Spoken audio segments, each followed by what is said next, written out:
How to make video calls using Google Chat. Hello everyone, this is Lisa from Create, Login and Delete. Now let's get started. Launch your Google Chat app. Here we go. You will land to the chat section. Google Chat is a communication platform integrated into Google Workspace Suite, offering a variety of features for real-time collaboration.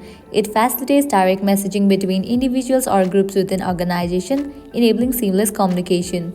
Users can create group chat and dedicated rooms for team discussions and project collaboration. With tight integration with other Google Workspace apps like Gmail, Google Drive, and Google Calendar, users can easily share files, schedule meetings, and collaborate on documents within the chat interface.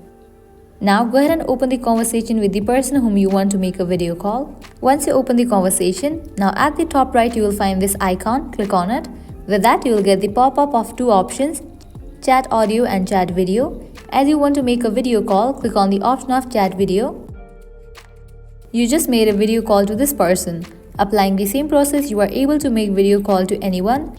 So this is how you can make video calls using Google Chat. At the end, if you guys find this video helpful, don't forget to like, share and subscribe to our channel. Thank you.